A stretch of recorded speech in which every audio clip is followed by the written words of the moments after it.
Hi, Ben. My friend, Good to see you. good to see you. Thank you for having me. It's been a while. You don't have a studio in MD Anderson Hospital in Houston. We need to expand our footprint. That's right. Well, it is a poignant moment for me to sit here with you to talk about a few things that are near and dear to your heart. A lot of us have watched and read about, your tweets about, playing the last 60 seconds, playing basketball in the last 60 seconds.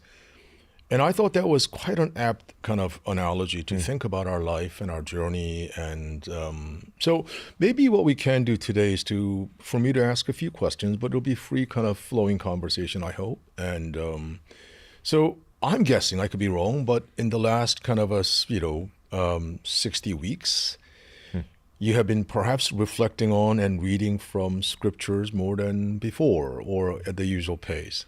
So I want to start with you to kind of relate with me about a biblical text. 1 Corinthians chapter 13, the Apostle Paul is talking about a number of things that matter to human journey. And he talks about these three things: faith, hope, and love. Although he ends up privileging love as, is above all things. So what do these things mean to you now? I mean, has it changed what faith means, what hope means, what love means to you? That's maybe a good way to start, and for you to kind of think about that and how, because I'm sure we don't expect any of what happens tomorrow. We have no control over them, and we walk by faith and not by sight, said the same apostle. Yeah. So, There's a lot of meat there, brother. I feel like with the morphine that I'm on and the tumors pressing against my spine, we just decided instead of going an hour, we're going to go 12 hours with the amount of meat. That's right. What don't I do as a way to try to keep my brain focused? Why don't I do a small version on each of the three, and then we'll go a little bit longer? Yes.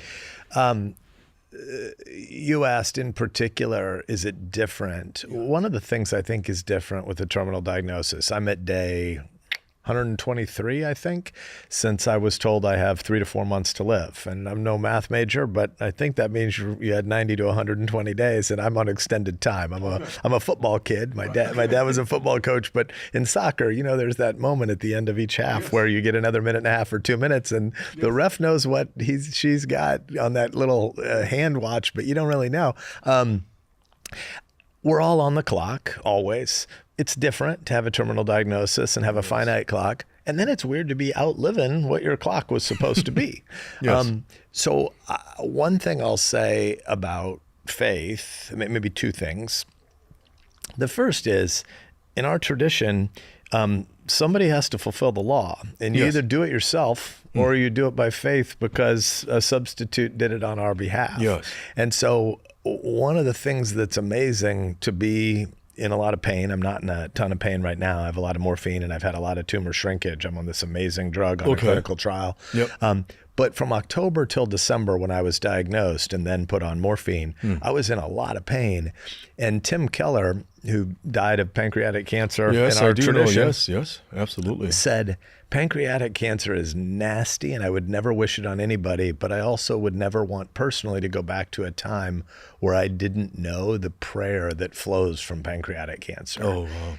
And I think that's true of me too, in that I have believed in my need for a substitute before. But man, when you're in a lot of pain in the middle of the night with the tumors pressing on your spine and you're on the floor of a shower saying, can't we make it a little hotter? Isn't there a way to take this pain off a little bit? You don't have any illusions that you can build a storehouse that's going to last. You know you're finite and you're small and you need something bigger. So faith one is that, a substitute. Another thing is faith ties to hope in the sense that in the normal course of time, if you believe in the country beyond the Jordan, if you believe in a heavenly rest and that we're supposed to go home eventually, right now we only get it, except for the Eucharist, except for the sacrament, which comes to all five senses. You only get it by one organ. You get it by the ear. You don't get it by sight. You don't get it by taste. You don't get it by touch. You don't get it. there's a fifth sense in there somewhere, but the preached word in our tradition is an announcement of the eternal word that is yet to come, and it speaks inherently to the nature of time and of history. And hope is to recognize that we're sojourners and aliens and pilgrims. We're not yet home. And hope is to believe in things that are yet to come. And it's pretty amazing to have this structure of the world that has time as a part of it. I've been reflecting a little bit on music of late as well. And music clearly has something in the structure of 8s and 5s and the dopamine hit at the front of your brain that wants resolution. Like when there's cacophony, you want there to be harmony. Time is built into the structure of things. And love is an overflow from Trinitarian relationality where the God of the universe desires to have fellowship with us. How crazy is that? Indeed, isn't it? Why would anybody be interested in relationship with us or with me? And yet, faith, hope, and love. It is a profound thing to have, not just 1 Corinthians, but text after text after text, which says big and true things, even in the face of pain and suffering. Have these things changed for you in the last, I mean, it seems like they have really been intensifying your perspective on them, understanding of them, especially that word hope, right? Because I'm guessing that unless you are clearly aware of your frailty and finitude, the way one hopes, what one hopes, may change. I don't know. And I'm kind of curious because we will all get there. All of us we're living on borrowed time. I really love the analogy you gave about the soccer match. We have the extra time. We have no idea. Both sides are winning and the losing side of his tie. They're all running around. The only one who knows is with the clock. And so I want to thank you for that very helpful analogy that we're all living on borrowed time. It's extra time, but no one really knows. But you have much more acute awareness of it and understand, I guess, participation in it right now. So just wondering whether, any changes of your perspective. I'm guessing maybe yes, maybe no, but I'll leave that to you. Do you remember when you were a little kid, 8 or 10 or whatever years old, and you got to the right height where you could ride the big kid roller coasters, right? I always thought it was interesting as the chain would be pulling the coaster up and you'd hear that click, click, click, click, click. Yes, that's and right. there was the sign at the top, you're beyond the point of no return. Yes. In a weird way, you were beyond the point of no return as soon as that locked, bar, U-shaped seatbelt came over you and the coaster started pulling away from the station. You were beyond the point of no return because you didn't have any say in it anymore. It is weird to have always known you're finite, but then to get a terminal diagnosis and you say, I've always believed that my agency could go and do X versus Y. I could choose Y sub 1 versus Y sub 2. I was able to fight to get into a clinical trial. I'm incredibly grateful for my docs at MD Anderson in Houston, or the other greatest cancer hospital on earth is Memorial Sloan Kettering on the Upper East Side, New York. And when I was diagnosed here at UF mid-December, I found out right away that the two best hospitals, the places where the most clinical trials were those two. And within 6 days, I flew to both Houston and New York and spent 36 hours at each hospital. In Houston, we got an appointment. MD Anderson, Memorial Sloan Kettering in New York, we didn't really have an appointment. I literally just was walking the halls banging on doors. Really? And I ultimately met Eileen O'Reilly, who's considered the world's greatest pancreatic cancer scientist. And it was a couple days before Christmas, and she was going to fly home to Ireland. And I'm pounding on her door, and she agrees to give us an appointment. So there were things that you could use your agency for to try to get into a clinical trial. And we're blessed that we got into an amazing trial. And I'm on this drug, daraxonrasib, which has, extended my life already. Yeah. But at the end of the day, I'm going to die. I got 5 kinds of cancer. It's metastasized already. I have vascular, lymphoma, lung, liver cancer. My liver cancer is far along. Pancreatic is the origin of my cancer, but liver's long way on. And I was told you're post-surgical day one. You're so filled with tumors. There's really no point in doing surgery to start removing some of them because the trauma on your body will be big, and we're not going to get them all. You've seeded a dandelion field in your body of cancers already. it's weird to realize you're on a coaster and it pulled out of the station and I don't really have much say. And yet humans are created imago Dei. Like we're meant to believe in history and hope, and we're meant to serve, we're meant to love, we're meant to be loved. And yet I'm on a cancer journey that I don't control. That's different. The acknowledgement of the finitude's a lot more real. Yes. And that acknowledgement, I think, is a very salutary reminder of our creatureliness. Yeah. That we often forget that we are creatures. We believe in many ways that we are invincible, that we have full control over things. We move to certain areas in order to ensure ourselves from certain negative, untoward circumstances and eventualities, and yet things do catch up with us. That's where I think either faith or fate would really help, and it seems like you opted for the former. So maybe we can kind of shift gears a little bit about your life journey. As I'll get to later on, I mean, I came from Vanderbilt to UF because of you. So because you were here, your vision of this university reform of higher education, Hamilton Center being what it was. Really I had your text number and I pursued you. I knew your prowess in the classroom, but I also knew your scholarly work. So. Yeah. So I think, going back to that kind of moment when I saw that you had, by the way, the first time I knew about your work was when you came to speak at my son's school, Montgomery Bell Academy, MBA in Nashville. You were, I think, had just written Them, and you're kind of talking about that at the Trinity Forum, I believe. Yeah. And so I was really excited to learn about your work then, and then to hear that you went to UF. Then I was like, wow, this is really amazing. So thinking about your transition, and I want us to focus on the types of lessons you learned that were unique to your, work at the U.S. Senate and your work at university leadership, because those two, not many people transition from the U.S. Senate or to something like R1 University, and so lessons on self, society, or maybe even savior. That's okay with you. Yeah, you bet. Well, I grew up in rural Nebraska. My dad was a football coach, but I'm from a farming community. So my grandparents, my aunts and uncles, everybody was on the farm.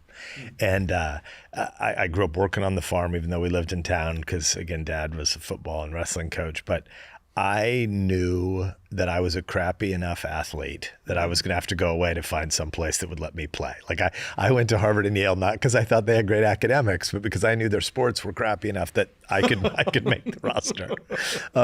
But I always wanted to go home, right? And I didn't know what that was going to look like, but I knew graduating, we're ballpark, same age. I knew graduating 1994 that the digital revolution, I didn't know what it was, but I knew it was going to disrupt every sector of the economy. And so I tried to buy a little time to then get to go back home. And so I worked in strategy consulting for a few years. This is setting up both university leadership and the Senate.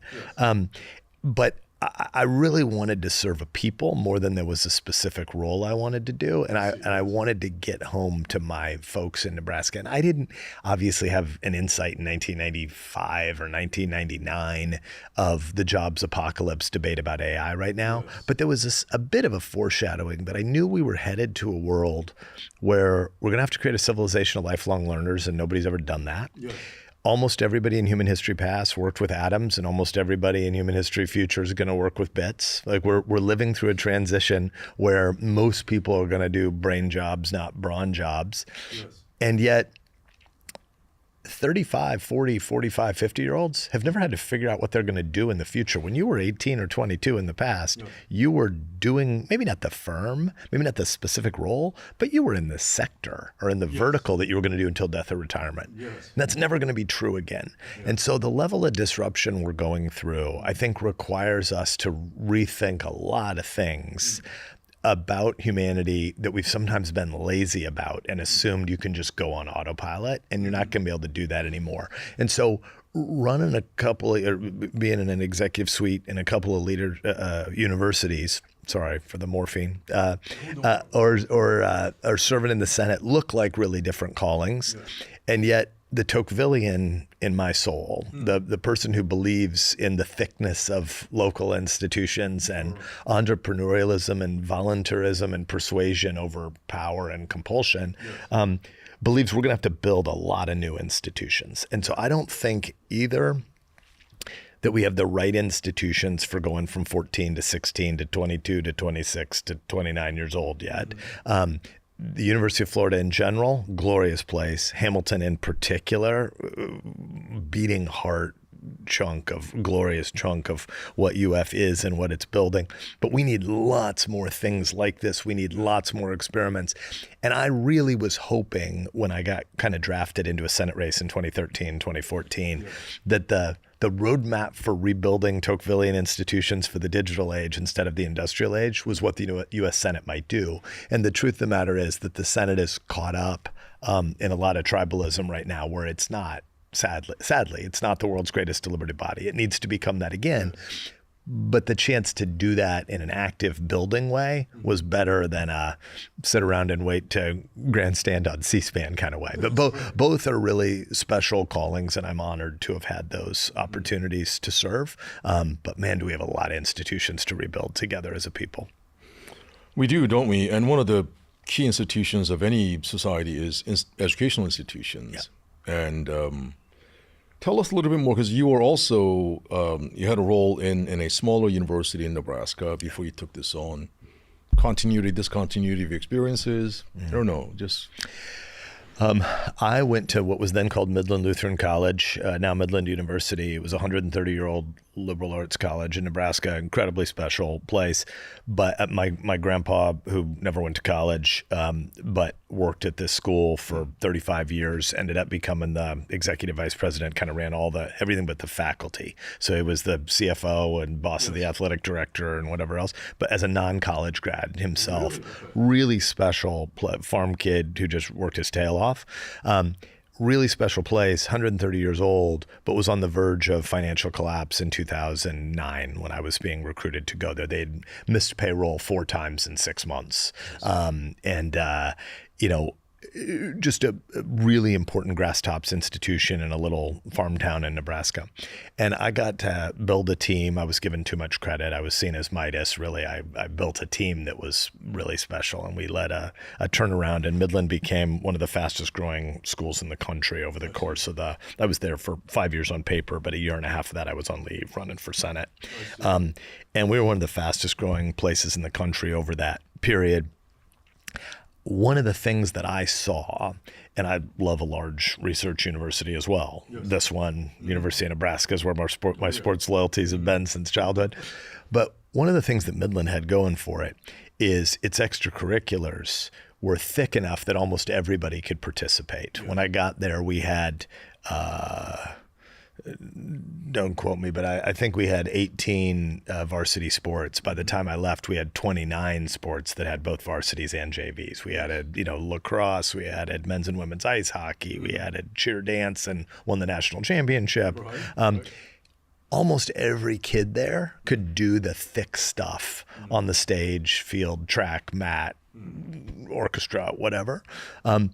I believe in the diversity of human experience, including in the curriculum, the more STEM side and the more humanities side. You and I are obviously both trained as historians, but I think one of the parallels between my time in Midland and what I saw/experienced at UF is we are now 5 decades into undergraduate majors migrating from humanities, arts side of the university to the STEM side. 5 consecutive decades where majors keep moving across.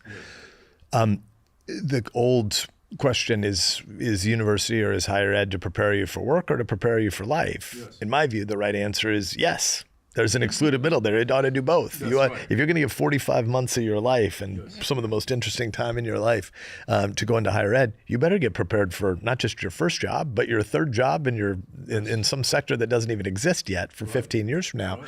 But more fundamentally, you want to fall in love with the good, the true, and the beautiful. You want to learn how to learn. You want to learn how to sublimate your passions and do deferred gratification and read long-form stuff. And we know that's not happening right now. I saw a statistic last week, 15 to 40-year-old males in the U.S. are more likely to have current online gambling debt than to read a book this year. More likely to have current online gambling debt than to read a book. That's not a recipe either for a life well lived or for a republic to succeed. And so I think one of the challenges of this moment is figuring out, and this is why I'm so in love with Hamilton, and I'll pull up and let you have the floor back. But one of the challenges of this moment is recognizing that the majors and the pre-vocational stuff most students do is going to continue migrating STEM for a while. Yeah. That doesn't change the fact that so much of the purpose of taking 4 years of your life to do this is for broadening things in the arts and letters. And it is for debating big questions about literature and history and philosophy and theology. And so there are a lot of people, especially who come from my political party, who just say, let's just burn down the humanities side of the university. No, I think we need to revivify it. We need to make it way more interesting, not in a pre-vocational way, not in a forced demand way through the curriculum. We need to make students fall in love with the idea that they should wrestle with some really big questions while they're here. And that's what I think Hamilton's trying to do. We're trying to do that, and I thank you for the segue. But I want to go back to this thing that you mentioned, which really caught my attention, sublimating your passions. Where do we get that, right? I mean, like, with all due respect, you know, to STEM majors and social sciences, sublimation, that term itself, means that it's going to be some kind of conflictual mode of unhappy coexistence. I want to do this, but there are consequences. Are we merely acting out of our consequentialistic fear, or do we, as you mentioned, truth, beauty, and goodness? Are there things that are pushing us beyond the immediate gratification? And I think, you know, when I was in my last institution, I was talking with the then Chancellor Nick Zeppos, and he and I were talking about what are humanities for? Yeah. And I remember saying something like, and I think he readily agreed, it is something like humanities help us discover and rediscover what it means to be human and what it means to follow this humane path, right? Because, again, I think you also mentioned this thing about disruption of our jobs. I think you and I don't have to live to see it kind of fully kind of actualize, but disruptions have occurred so that, on the one hand, there is a kind of exponential growth of CS majors, maybe here too. I was talking to my son who mentioned that where he goes to school in the West Coast, near the Silicon Valley, CS majors have kind of plateaued or maybe dipping a little bit because the things that these CS majors were able to do and are able to do are possibly or likely to be replaced by something that is nearly ubiquitous called AI. And so I think it does then, I mean, I don't mean to be utilitarian about this, but then one of the things that'll help these students to distinguish themselves is not that universities and colleges are going to be vote tech, but it is going to really help you to think about these big questions, whether it is about what's happening in Iran or anywhere else in the world. How do we think about justice and war?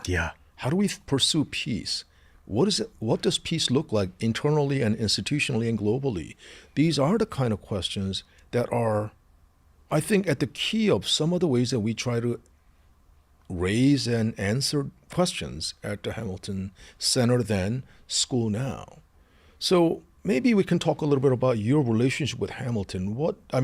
You've taught this civil discourse class, and you've also, with Will Inboden, the former director who's now at Texas as provost. I know that you and Will go way back, and both of you were at the same alma mater years ago. And because we are also kind of liberal arts, I mean, when you were at Harvard and when I was at the other school, we were kind of pursuing, because at that time, at least, at Yale, it was English major. English lit was a very popular major. Psychology was a very popular major. History was probably the top major, right? It was absolutely kind of normal for students to want to go take, Paul Kennedy's The Rise and Fall of Great Empires. And this was actually the Parthenon and Spence and all these other figures. And Gaddis. And, But now, Skip Stout, John Skip Butler, Stout, Glenda Gilmore. no, absolutely, the ones that, and Edmund Morgan, like, so these figures, and I don't want to be waxing nostalgic about it, but then we can also ask some critical questions about the present and the past. Yeah. So what is it that gave rise to the decline of these humanistic discourses, and why do you think that there's been this kind of need for revivification, as you put it, of the public and private education, so that the fundamental human questions, the fundamental pathways of humane coexistence and flourishing are now re-injected into the system? Why did it have to happen this way, which is, it seems like more imposed from atop rather than organically growing from bottom up? My friend, there are a dozen I know, great I'm sorry, threads there. I just no, went on and so on. much fun. No. Let me try to at least name. Yes. I see 3 or 4 big threads, Yes. and I'll try to name them, and then we'll try to tie some of them Yes. together. Yeah, thank you. First, to your point about CS majors at Stanford, or the publicly leaked faculty meeting at LSU a couple weeks ago about the placement of their CS students. Yes. Oh, yes. The reality is, we really are somewhere between 3 and 13 years away from all Americans having a robot that builds robots for us. So what is vibe coding? Who the heck knows? But I don't need to learn to code right now to know that I'm going to be able to tell my AI assistant robot X to build me an app that does Y. Yes. And it is a crazy, weird thing to be living through a moment where, if the cost of quantification may not become objectively zero, but it's going to be so close to zero that we probably won't meter it anymore. Yes. And Bill Gates, has a lot of aphorisms that are useful, but one of his, 2 of his most famous are, the average American always overestimates how much technology is going to change the world in 2 years and underestimates how much it's going to change it in 20 years. Yes. And I think most people now feel that. Yes. And Bill says almost every economic disruption led by technological disruptions historically have been intergenerational. It wasn't the case in 1870 or 1895 that mom and dad had to leave the farm and go work on the factory. But 30-year-old mom and dad did realize that their 7-year-old son was probably going to have to leave the farm and go work on the factory because of both push and pull factors. That's right. Ag technologies became so much more productive that you were going to be pushed from the farm. You wouldn't need as much human labor. And the rise of the factory meant these were the jobs of the future. This is the first ever intra-generational revolution economically, where really what's going to happen happens inside a 15 or 20 year period, so that lots of people really are going to have to get retrained. Yes. And it begs some fundamental questions about our humanity. I want to go bigger than psychology, so let's call it theological anthropology, if you will. Yes. You earlier referenced Paul's first letter to the Corinthians. I'll stay at Pauline epistles for a minute. Yes. In Romans 7, Paul says, that which I want to do, I do not do. Right. And that which I do not want to do. Well, how could that be? Yes. How could I want what I don't want and not want what I want? You got to put subscript 1 and subscript 2. You are at a complex human already, also known as a broken human. One of my kids is named Augustine, right? It's your son's a baseball star at Stanford. My 14-year-old boy wishes he could, have genes better than my 5'11" height and play on Sunday as a wide receiver or something. You can't yell Augustine at a football game. It's just too theologically complicated to cheer a kid. But I named my kid Augustine, Breckenridge, Warfield, Sasse. We call him Breck because you can shout that at a sporting event. Yes. But he's really Augustine. He's really Augustine. Because of this complicated question about who are we as people. And I think we've always believed, kind of, maybe at least since the rise of the early knowledge economy, 75 years ago, something. Yes. The smartest people, the fastest motor, the biggest IQ, they should end up with the most power and the most resources because they have the unique thing that is irreplaceable. Yes. Just pure CPU compute speed. Yes. I think we sit on the edge of a precipice where IQ is going to be commodified, and pretty much everybody is going to have access to a lot of IQ, and the interface between IQ and EQ is more important. And the EQ side of it, do you understand what it means to be a human, is more than do you know how to hook up all the tools to solve the riddle you were able to just map. And so I think when we say what are the humanities for, I was trying to tease out 3 or 4 year threads, so I'll try to stop here and let you have the microphone back. Go ahead. We're on a roll here but right now. Yes. I think what's true is that humans are created imago Dei. And when you get a cancer diagnosis, not to make it about me, but any of us know that we are finite.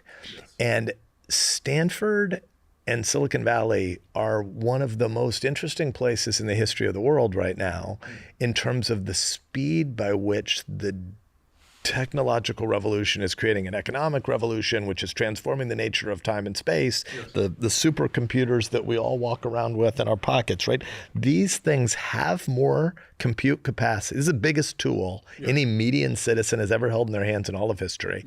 And we all have them now. We wander around with them. They have more compute power than mainframe size, gymnasium size computers at MIT in the late 50s and early 60s that ran the targeting exercises that won the Cold War. And we have these tools at our disposal, but we don't really know how to use them yet. We're not wise. We let our consciousness drift from the time and place where you hug people, you break bread, you make babies. And it turns out these are fundamentally human things. And we got a bunch of people, and I say it gently, I hope nobody's going to clip this wrong, but we got a lot of the smartest people in human history that are also really, really foolish. And they're believing this ridiculously stupid idea that we're going to upload our consciousness into the internet and be indifferent to our own death.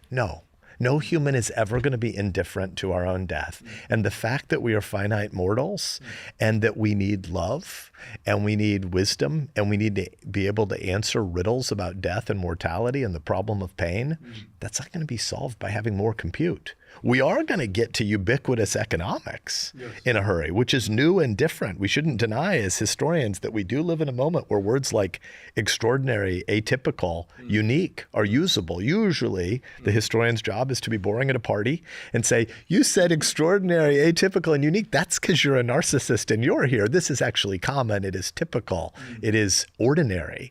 No, what we're living through economically and technologically is extraordinary.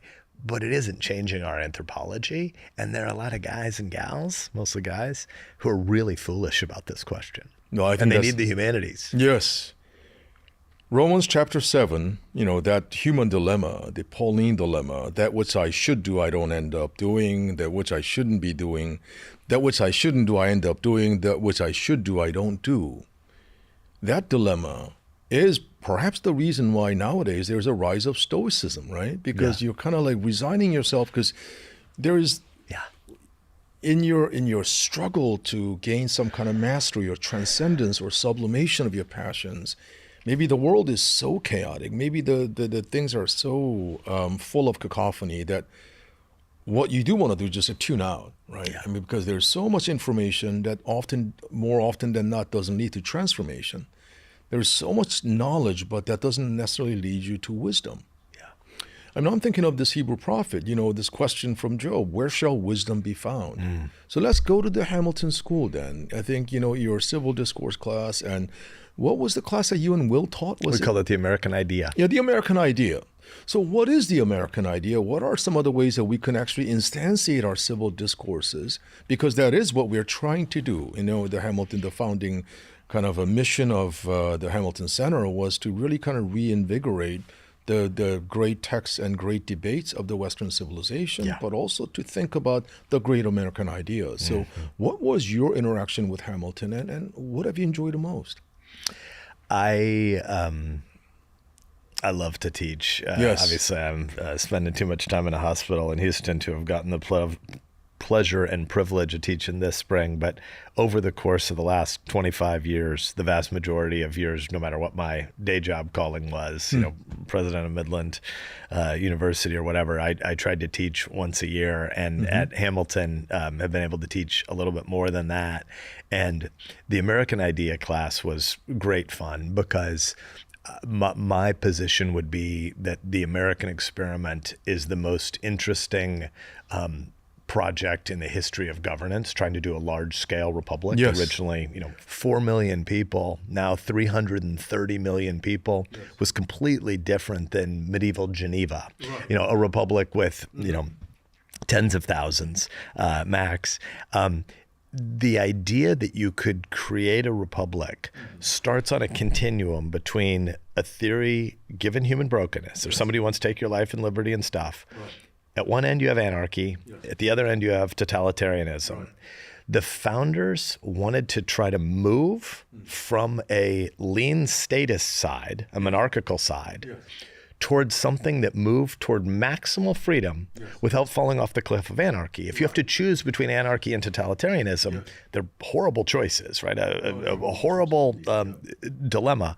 But you choose totalitarianism, not anarchy, because in totalitarianism, you can still have a family if the king so deigns to be disinterested in messing up your family, right? So on the continuum, you'd rather have a little too much order than no order. But what you want is to move as far toward freedom as you can. And so the American experiment was a claim that said, actually, we think almost everybody in the history of governance has gotten it wrong. They thought the powers of the government came first and the rights of the people were subordinate. Does the state agree, does the king agree in his benevolence to grant you rights? And we say, no, actually, we believe humans are created in the image of God with universal dignity and therefore inalienable rights.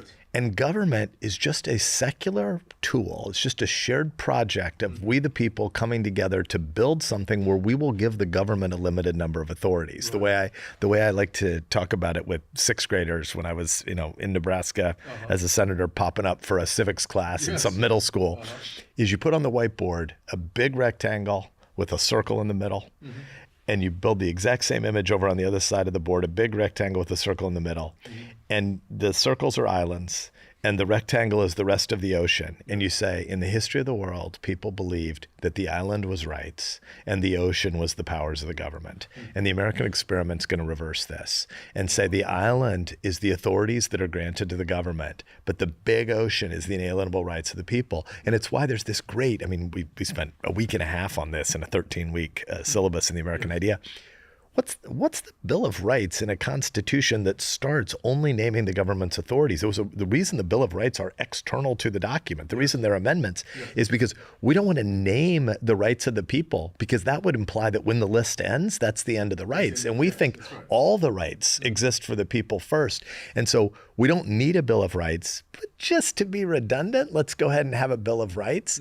And what should we put first in the Bill of Rights? What should be the First Amendment? What's the one thing you should put first? Well, the First Amendment doesn't have one thing. It's a dog's breakfast. It's freedom of religion and speech and press and assembly and protest, which is another way of saying, actually, your relationship to God is prior to anything that the state gets to define, but you don't really have freedom of religion if you couldn't publish what you believed, and you don't really have freedom of religion if you couldn't assemble with your co-religionists, and you don't really have freedom of religion if you can't protest if the government overreaches. And so the First Amendment itself, in a Bill of Rights that is already redundant, is this giant redundant thing. And there's part of 1 week of the class on the American Idea. Oh, right. Okay. That's all kind of coming from the kind of haunting specters of the British Civil Wars, the regicide, the Restoration, the between Hobbes and Locke, and the kind of different modalities of human governance and so on that gave rise to the way that we were able to experiment with and come up with a mode of governance that was going to be different from what they had, though based in many ways from it. So there's both a continuity and discontinuity. And I think that one of the things that I've enjoyed tremendously by being at Hamilton is to be able to talk about these big ideas with students without really worrying about where you're coming from ideologically. how you vote is irrelevant to me. Yeah. And I think sometimes people find that odd precisely because the push toward being apolitical means that students are in many ways wanting to know. I taught this class on Jesus last spring. Yeah. And several students asked me, so Professor Lim, what do you think about Jesus? And I often said, I think about him a lot. As a matter of fact, I think about him every day.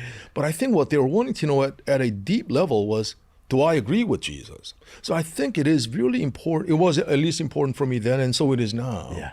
That I don't want to prejudice my students' learning based on, do I have to agree with my professor? There is a very powerful mimetic desire for the students to kind of want to be like and agree with the professor. So I think that I'm actually very, very genuinely impressed with what the Hamilton Center began to do and then is able to do still. And we're recruiting faculty who are going to be like that. We're not going to be ideologues of the left nor the right. Amen. Just have these texts that are read and engage in these big ideas and debates. And I think we're kind of trying to do that. So let me pause and praise you with a commercial. Obviously, I'm spending a lot of time in Houston, so I don't get all the Gainesville co-laboring time with you that I wish I had, but I read all the time what's going on in our faculty recruiting, and just thank you for your leadership and all of that. When I got here, Hamilton had been built by a bunch of visionaries, and so the idea was there. I think that we had 2 people hired, and we maybe had 6 offers out when I arrived. I agreed to come to UF in fall of 22. And then we went from 2 becoming 8 people to 40 plus faculty very fast. And what you're doing now and what Will Inboden did a year and a half ago, it was amazing when we would have, how many new applicants did you get? Did you get 3 this week? Did you get a dozen this week? No, I think we had 600 this week. At one point we were bouncing up against having had 1,000-ish people apply over the course of a handful of months. And I think that, national media outlets would reach out and they would say, oh, this is a conservative project. I said, you really don't understand what's going on here. We have faculty from the top institutions across many different humanities disciplines reaching out and wanting to make sure it's fine for them to apply, even though they have political view X or Y. And we would say to them, why are you telling us this? We couldn't care less. What we want is what you just said to your students about Jesus. We want to have a set of seminar classrooms where what happens around that table doesn't just change people's semester, but changes their whole life, because it gives them what I call rereadables, books they want to go to again and again and again and again. And as a professor in a liberal arts context, one of my jobs is to try to counterweight anytime the class seems to be moving towards some sort of consensus in a hurry. And it is a Socratic game is not the right word because that's too trivial, but there's a Socratic exercise to flip the debate in the room and to try to puncture whatever seems to be coming conventional wisdom, because these texts are too big. Like, where does Socrates land on a debate? Where does Rousseau land on a debate? I think Rousseau is wrong about so many things, and I want every single American to read the Emile. That's right. Social contract and everything else. And no, I think this is really, really helpful for us to think through these matters. I mean, our new director, Charles Kennedy, has a deep commitment to getting the best faculty who are going to be apolitical, who are really concerned about, revivification of the discourses about the Western Civ and also American political order. And so looking ahead, so I think for me, I want to ask you about the future of higher ed and humane learning, because when October 7th happened, and when I began to read about some of the things that you are writing, your op-ed pieces, and I'm sure somebody will fact check, but it was, I believe, at least for Wall Street Journal or New York Times or The Economist, I forgot which ones. But you move with alacrity and determination to speak on behalf of those who are feeling really, vulnerable, exposed.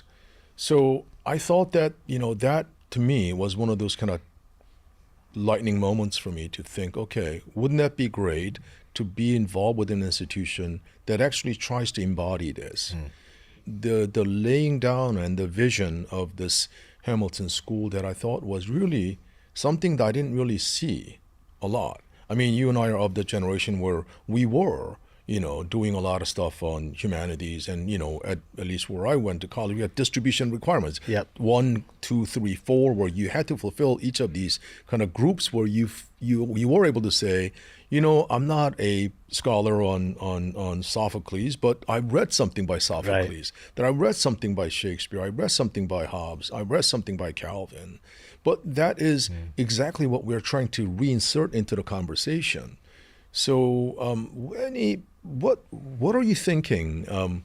Word to the wise, about what's ahead. What is, Hamilton School going to look like, or hopefully it'll be college. What would we look like, and and I don't know. I'll stop right there and for you to kind of involve. Yeah, as someone who's between Houston hospital visits, I don't want to get in front of Charles and the president and the board about the sequencing of all of this and when it becomes college and all that. Fair enough. But I will say, one step more broadly, let's say UF has 17 colleges and schools, yes. right? 5 are very large. Again, with a lot of morphine in your life, you're hesitant to name them, but health professions, business and accounting, the ag school, class. And that's where I was going to head, is you've got 4 that are pre-vocational, and then you've got class. Yes. And I think let's not leave it at UF, let's go slightly more broadly. At a lot of schools across the country, what you've seen happen is as majors have migrated away from history, I majored in political theory as an undergrad, but I was a history PhD. Humanities disciplines set you up to do things like go do strategy consulting. Yes, I went into business, but I had never taken a business class. Obviously, the decline of majoring in the humanities has caused a panic in lots of parts of faculties across the country. And the response, I think, has been the wrong response, which is to seize upon the power to control that portion of the curriculum. To oversimplify, most students, you need 120 hours to graduate. You use a little over a third of your hours to get through your major. You use about a third of your hours for your core distribution requirements, and you get a little under a third of your hours for electives. And that middle category, the core, has often been used as a way to force demand inside some places that used to have majors and decreasingly have majors. Instead of this defensive crouch, what I would like to see a lot of liberal arts faculties do, and what I think the Hamiltons of the world are doing, and you mentioned Will Inboden, who's now provost and executive vice president of the University of Texas and leading a really interesting and beautiful experiment there as well, is to think about how do we persuade people that the biggest questions in life are bigger than how you're going to pay the bills 3 or 6 years from now. They're the questions of your identity and your mortality and your loves. The most important questions in life are not economic. Economics is important. The most important questions in life are not about power. National security and the structure of an ordered public square are important. But the most important questions are your loves. Yes.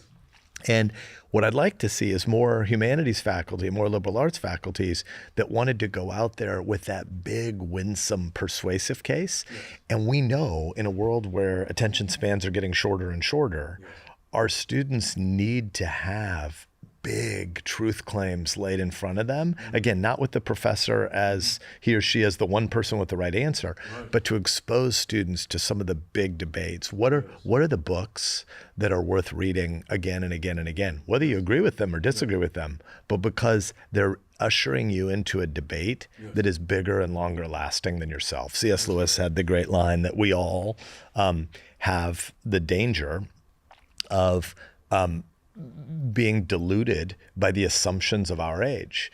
Presentism is a heck of a drug. A fish can't explain to you what it's like to be in water because he's never not been in water.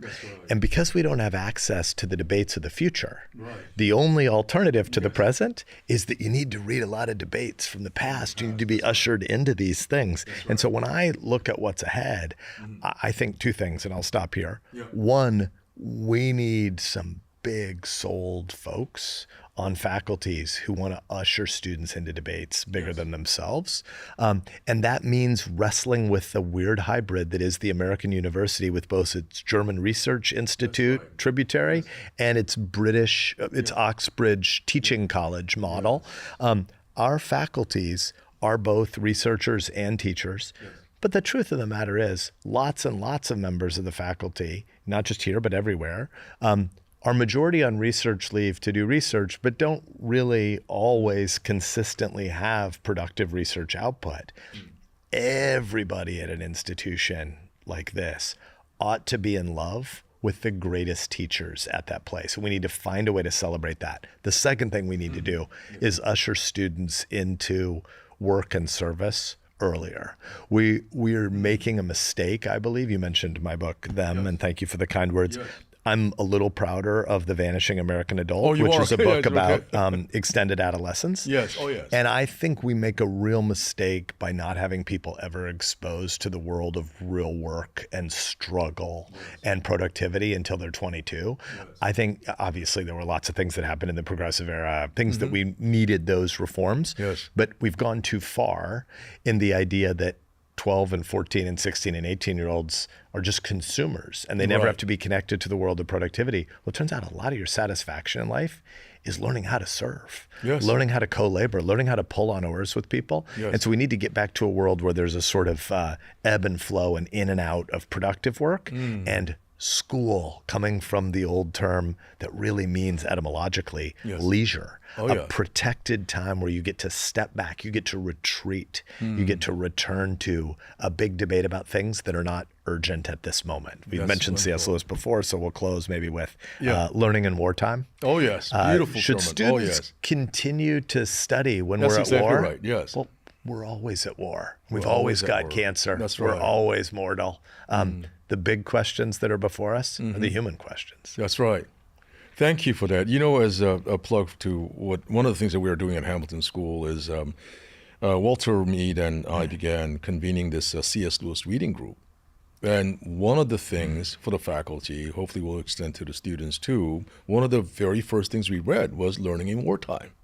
Those perennial questions that will not go away for the students. Speaking of whom, I think our second part will be to involve 3 of our students from Hamilton. Once again, thank you for joining me, Ben. Thank you. I am Paul Lim, your, I guess, ad hoc host. I'm a professor of humanities at the Hamilton School for Classical and Civic Education at University of Florida, but also Associate Director of Faculty Affairs. Stay tuned for part 2.